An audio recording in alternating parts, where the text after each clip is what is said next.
Hey, good morning, everybody. Welcome to another day of the Market Report brought to you by Mike Bjork. Today is Tuesday, February 11th. We got a couple economic news releases scheduled for today, and we'll start off with the NFIB Small Business Index. This is the confidence of the small businesses that are out there. So it is a kind of a high impact report here.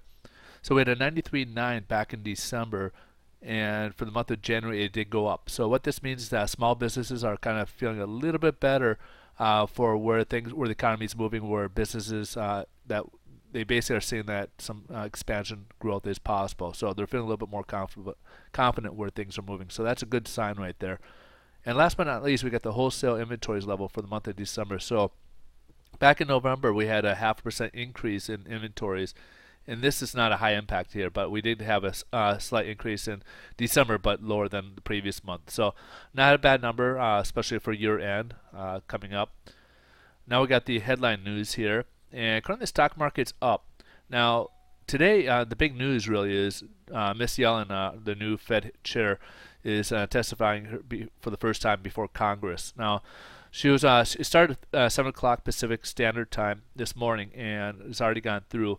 And this is creating a lot of volatility in the market. So it's going, so the stock market's been going up. It's kind of pulling back a little bit. So it's going, but the main news that she kind of provided is that she's basically sees the Fed continuing what the previous administration was doing with it. She said there's no preset course in terms of the tapering prospect. So which gives them the flexibility to, if they see data that they think over length of time that they feel that they need to withhold, or maybe pull back on their taping, or maybe pause, or maybe even actually increase their purchases. That allows her to have that flexibility in with this program, with the quantitative easing that was in place.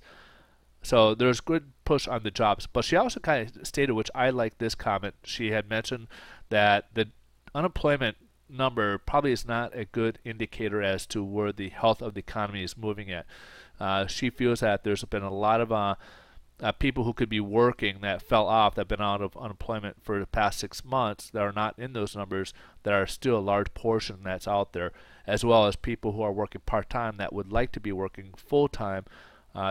That's creating kind of not a big bubble, but it's creating that would help out the economy a lot more, getting those people more into full-time jobs and be able to spend and such. So you may even see some type of language, maybe sometime in the future.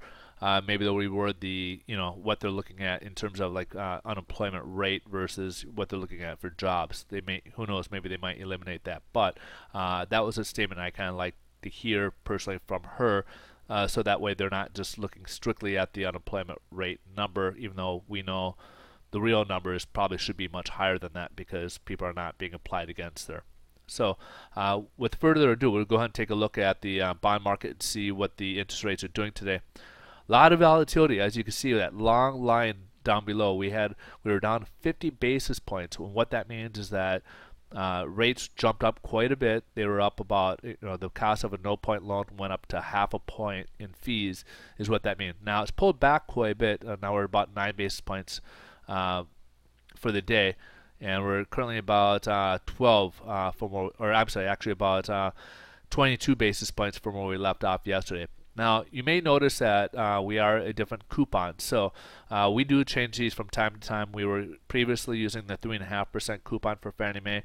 Now we're using the 4, and this is primarily because sometimes these resemble a little bit more of the volatility of the purchases of the interest rates, and where the interest rates are kind of moving. And right now the 4 seems to be the coupon that they're kind of using for the pricing with the interest rates.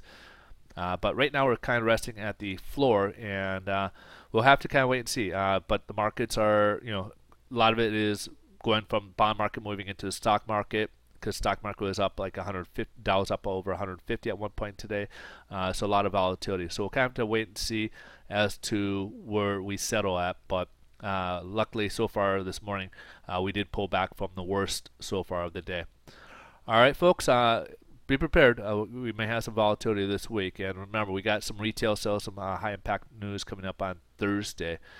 Thanks for watching. I hope you guys have a wonderful day, and I will see you guys tomorrow.